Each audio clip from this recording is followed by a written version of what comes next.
আসসালামু আলাইকুম বন্ধুরা, আশা করি সকলে ভালো আছেন। গত জুলাই গণ অভ্যুত্থানে আওয়ামী লীগ সরকারের পতনের দিন গত বছরের ৫ই আগস্ট চট্টগ্রাম নগরের ৮টি থানা ও ৮টি ফাঁড়িতে হামলা ও অগ্নিসংযোগ করেন। সে সময় ৮১৩টি আগ্নেয়াস্ত্র ও ৪৪,৩২৪টি গুলি লুট হয়। পুলিশের একটি সূত্র বলছে, বেশিরভাগ অস্ত্রগুলি এখনও উদ্ধার হয়নি। জানতে চাইলে নগর পুলিশের অতিরিক্ত উপকমিশনার মাহমুদা বেগম সুনির্দিষ্ট তথ্য দিতে পারেননি, তবে অস্ত্র উদ্ধারে অভিযান চলছে বলে জানান তিনি। গত ২১শে জুলাই নগরের চান্দগাঁওয়ে সন্ত্রাসী ইসমাইল হোসেন ওরফে টেম্পো ও শহীদুল ইসলাম ওরফে বুইসার বাহিনীর মধ্যে গোলাগুলি হয়। পরে পুলিশ বহদ্দারহাট কাঁচাবাজার এলাকায় সন্ত্রাসী শহীদুলের আস্তানার সন্ধান পায়। সেখানে লুট হওয়া দুটি গুলি ও গুলির খোসা পাওয়া যায়। থানার ভারপ্রাপ্ত কর্মকর্তা ওসি আফতাব উদ্দিন প্রথম আলোকে বলেন, শহীদুলের দখল করা একটি ফ্ল্যাট থেকে গুলি ও দেশি অস্ত্র উদ্ধার করা হয়েছে। গত বছরের ২৯শে আগস্ট নগরের বাইজিৎ হাটহাজারী থানার সীমানা সংলগ্ন কুয়াইশ এলাকায় মাসুদ কায়সার ও মোহাম্মদ আনিস নামে দুই ব্যক্তিকে গুলি করে হত্যা করা হয়। ঘটনাস্থল থেকে ৫টি গুলির খোসা উদ্ধার করা হয়, যেগুলো লুট হওয়া অস্ত্র হিসেবে চিহ্নিত করে পুলিশ। এদিকে ৩রা মার্চ সাতকানিয়ায় গণপিটুনিতে দুজনের মৃত্যুর পর ঘটনাস্থল থেকে পুলিশ যে পিস্তল উদ্ধার করে সেটিও থানা থেকে লুট হওয়া। শুধু তাই নয়, গত ৫ই আগস্টের রাজনৈতিক পট পরিবর্তনের সময় বাংলাদেশের সমস্ত থানা থেকে বিভিন্ন ধরনের অস্ত্র লুট করা হয়, যে অস্ত্রগুলো এখনো পর্যন্ত পুলিশ উদ্ধার করতে পারেনি।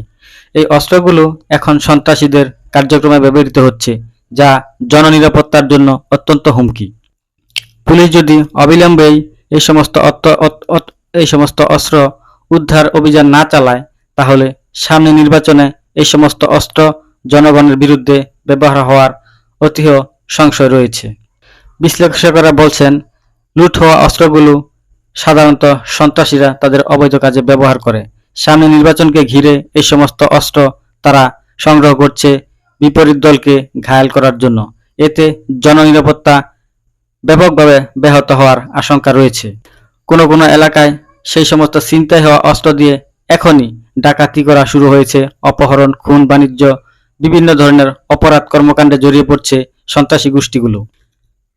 বিশ্লেষকেরা বলছেন, এখনই যদি এই সমস্ত অস্ত্রগুলো উদ্ধার করা না হয়, তাহলে সামনে এই সমস্ত অস্ত্র দিয়ে সন্ত্রাসীরা ব্যাপকভাবে দেশে আতঙ্ক সৃষ্টি করবে এবং সাধারণ জনগণের জীবনে নিরাপত্তা থাকবে না।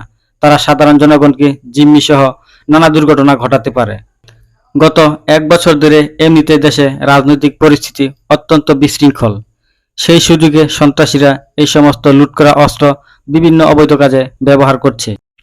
চুরি, ছিনতাই, এই সমস্ত লুট করা অস্ত্র দিয়ে সন্ত্রাসীরা এতটাই বেপরোয়া হয়ে উঠছে যে আইন শৃঙ্খলা বাহিনীর সামনেই তারা বিভিন্ন ধরনের অপরাধ সংঘটিত করছে, যার কারণে আইন শৃঙ্খলা রক্ষাকারী বাহিনীও তাদের ভয়ে অনেক সময় কিছু বলতে পারছে না। আবার কিছু কিছু ক্ষেত্রে আইন শৃঙ্খলা রক্ষাকারী বাহিনী ঘুষের বিনিময়ে তাদেরকে ছেড়ে দিচ্ছে, তাদের কাছ থেকে কমিশন বাণিজ্য করছে, যার কারণে আরো বেপরোয়া হয়ে উঠছে এই সমস্ত সন্ত্রাসী গোষ্ঠীগুলো।